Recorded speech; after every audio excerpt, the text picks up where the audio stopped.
Well, hey everybody, it's Bob, and in this episode of Real Retail TV, we're going to explore how to relax.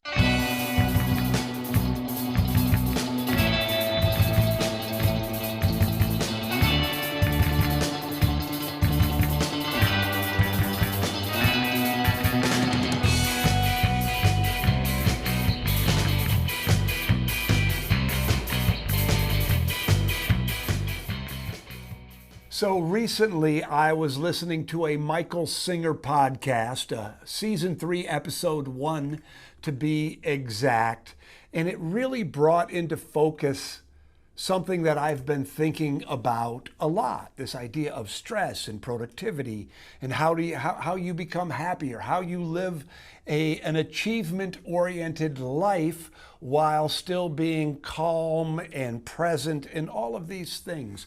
And this episode really sort of showed me the way.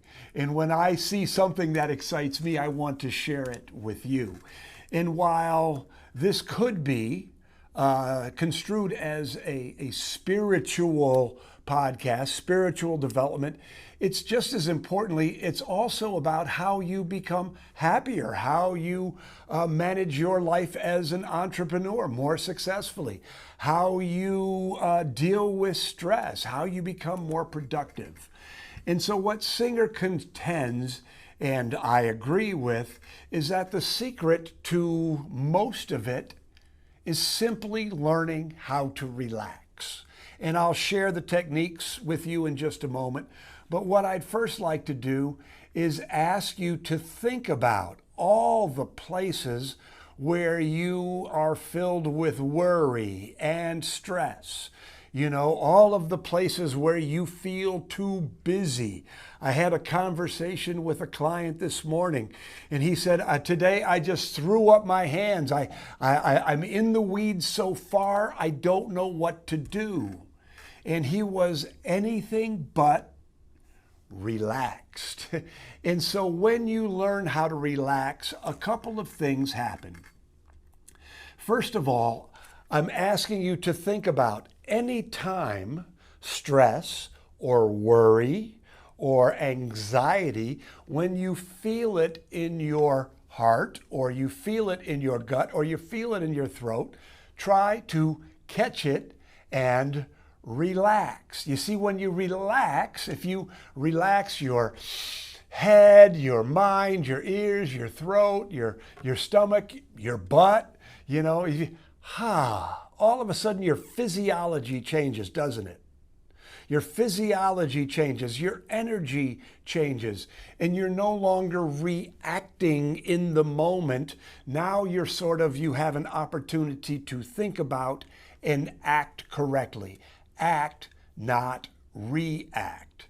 And so this idea of whenever anything happens that is causing you anxiety, that you just, if you can, this is the practice we're going to talk about in a second, if you catch it and you spend just a moment consciously relaxing, everything becomes more manageable. So here's another reason to relax. Not only will you take that stress and successfully dissipate it or diminish it, that anxiety may not go away completely, but at least you're proactively trying to control it. But another reason to learn how to relax is you will become a lot more productive. Think about this for a moment. Think about how much energy you spend when you worry. Think about how much money that is, energy that is spent when you are anxious or when you are stressed. So if you think about your total energy store as a battery, that's what this is a battery.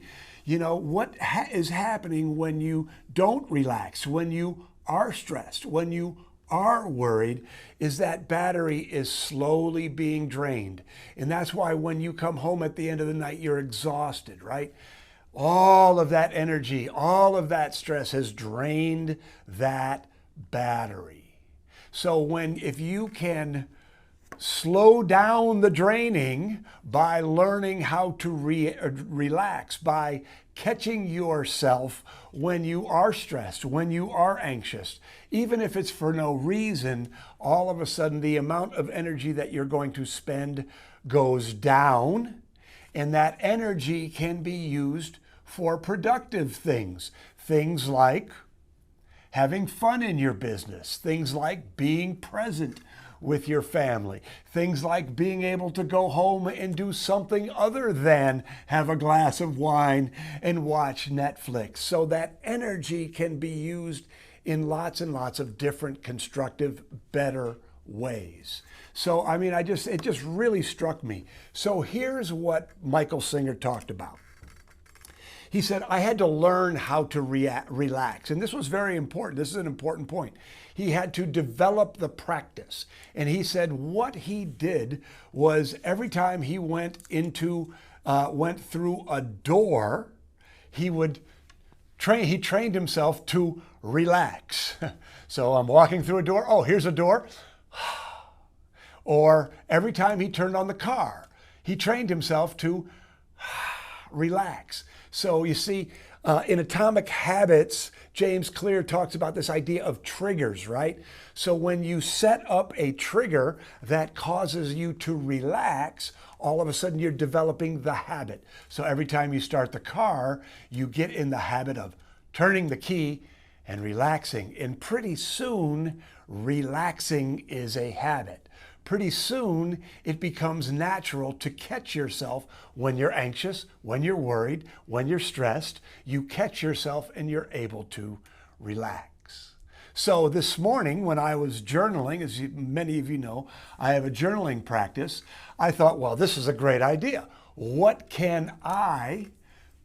triggers are possible, or what behaviors are possible triggers for me in my new journey towards being a more relaxed person? And I'll just share my list with you.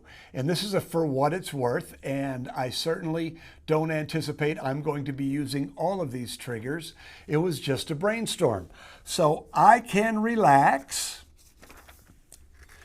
when I'm getting out of bed in the morning. When you get out of bed, okay, you put your feet on the ground, start your day by relaxing. When you're making coffee, when I walk into the bathroom for my morning shower and brushing my teeth routine. Have you ever caught yourself brushing your teeth like this? Oh! If you're an entrepreneur, you probably have. So that whole morning routine is an opportunity to practice relaxing. When I start the car, when I begin eating anything. So the act of putting food in your mouth may be a trigger for a relaxation. When I go into a meeting, when I get on the phone, when I go to the bathroom, when I lay down to go to bed, when I start to journal. So I guess what I'm sharing with you is the opportunities to develop a relaxation practice based on triggers that you choose are almost endless. But I'd like to end this way. Think about your life as an entrepreneur. And think of your life outside of your business, even though you still are an entrepreneur.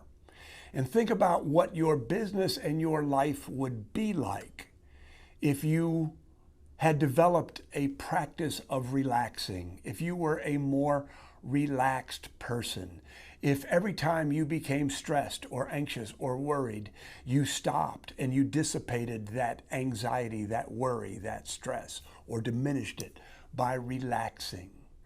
What would that mean to your business? What would that mean to your life?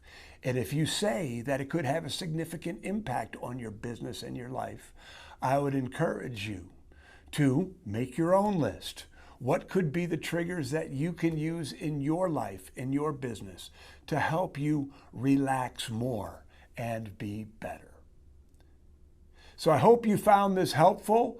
I would love to hear your comments. I hope that you will come along with me on my Learning to Relax Better journey. So I'm Bob Nagin, and I hope to see you at the Retail Success Summit in a couple of weeks. And if not, I hope to see you next week here at Real Retail TV.